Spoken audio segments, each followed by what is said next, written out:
clear on who he is, but he's clear on who he'd like to be. Yes, sir. And according to what he said, that his father gave him two things.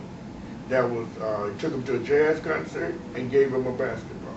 Now, until recently, when he was in Europe, Egypt, I should say, he began to talk about Islam from a vantage point of his studies as a well-learned person is, like so many of the scholars, and whether they're Caucasian or not, they have the Quran. Most of them have studied it. Yes, sir. And you can call it masonry, you can call it supplanters, whatever title you want to give it. But everybody knows the truth about us as a people, except the people who should know, and those are black people. Now, Barack Obama is a well-learned person, but if you and I think, and we want to continue to think, that we had some overwhelming influence to make him president, people have already demonstrated that that's not true. In fact, I think they boast about it. They even refer to him as the first Jewish president. I want to go back to the Honorable Elijah Muhammad. I want to ask, the Honorable Elijah Muhammad gave people a prescription. You know, that's like a doctor giving somebody a bottle of pills. You know, you take the pills every 2 hours and you drink water and don't eat any food. Why didn't the masses of the people follow the prescription of the Honorable Elijah Muhammad? Because he said, put yourself in a position to do for self, which you're doing. Yeah, but let me tell you how that gets clouded. See, we are a loving people. Yes, and sir. in fact, remember, you were tricked from the beginning. You were made to think that you were going to get gold. That's what John Hawkins promised you. They didn't just gather your people and bring you over here without a fight. You were promised that there was something on this side that they had not incurred before. So when you came here and you discovered that there was no gold, we wanted to go back home. But the name of the ship was Jesus that we came over here. Yes, sir. And that's where that love of Jesus and not really understanding who Jesus is, that's how that came about. So when we talk about from a religious perspective, you have not really known yourself. And when the Honorable Elijah Muhammad invoked a love of self, the opposition called it hate. And that's what you call subliminal seduction. You make people think it's their idea when it's really not. Because you're not a person at all. You're like fresh clay. Yes, and sir. clay is what you shape and mold. That's what children do. Yes, they sir. want a house, they can't buy one, so they get some clay and make a house. You understand? So that's what you and I have been operating as children. So we can't see this is a man. Yes, sir. That love you 1,000%. Not 1,000%.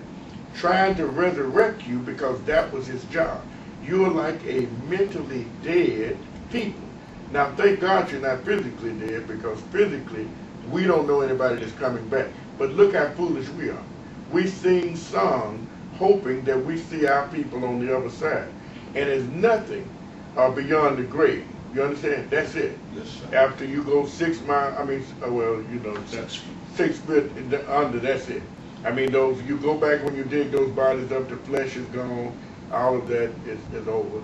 So the mindset is the real person. And if you don't leave anything for us to think about your own, then you dead forever. Since the individuals, people that we're referring to, did not follow the prescription, I'm going to say of the Honorable Elijah Muhammad, Noble Jew Ali, I'm talking about all the great ones that passed.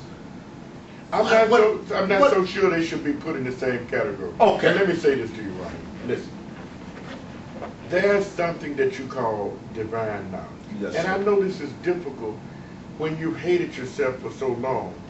You can't see any good coming out of you as a people. Yes, sir.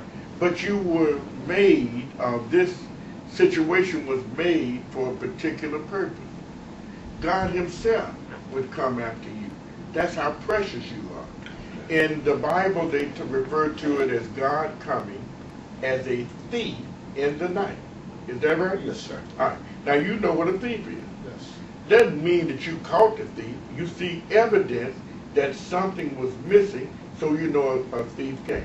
Yes, sir. Well, God would come under the cover of darkness in sinful flesh. That's also in the book. He comes undetected, except to the people that he was coming to one would be among them that he would take off and put him on the side and teach that one for 3½ years. Now what has happened to the so-called American Negro, who didn't know he had become a Negro, he doesn't believe that. Yes. He doesn't believe that he's precious enough for God to leave his glory, to come in sinful flesh, to come and take scorn and abuse that he didn't have to take, meaning he would come among people and be ridiculed and mocked, but that's how much he loved you and I. He could have destroyed it all in one setting. He controls the universe. He does as he pleases. Do you understand? I understand. But he want to show himself approved, so he takes one from the junk pile. The Honorable Elijah Muhammad was so deep in the mud they couldn't find him. Do you understand? So once he began to teach him and withdrew. But you and I don't accept that. Now you think Islam just started 1400 years ago under Prophet Muhammad. Islam is as old as God himself. It merely means the submission to the will of God. Now, revelation dispels darkness. Yes, do you understand? Yes, sir. Just because a book is revealed to Prophet Muhammad doesn't make him the author of the book. You understand? Yes, the Holy Quran are words that have been going on for years and years. Remember Bilal that you all call on, yes, sir, was the first prayer call. He was calling on one God when he met Prophet Muhammad. Prophet Muhammad didn't introduce him to one God. You nod with approval. But those that speak to you say, well, you're guilty of shirk. You see God as a man. God has been a mystery.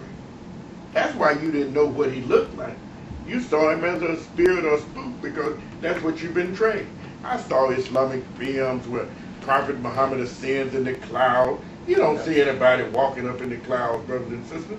Those are movies that they make. Yes, that's sir. Make-believe, and they call us crazy because we don't believe that. But you let the European believe what he wills. He comes and imposes his will on you in that country, and that's why when you see those Arabs come over here, they take those dresses off once they get over in the Atlantic Ocean, and they begin to acquiesce and be the same people that they criticize us of. You understand? Becoming degenerates, and they had the revelation. They had the book in their hand. They were always Muslims. You understand? But what did they do to you and I? They destroyed us. Then they made mockery of us. Then they got people like you that the Honorable Elijah Muhammad had raised up and attracted and made you feel guilty because I want the real Islam, you call it. So you think because you grow a beard, you put a kufi on, you wear a robe, that this makes you a Muslim. No, it is acts. Yeah, that's what's in your heart and how you act. With their deeds, we want to know what you do. We don't want to know what you say. When we see the poison that's been dropped in our community.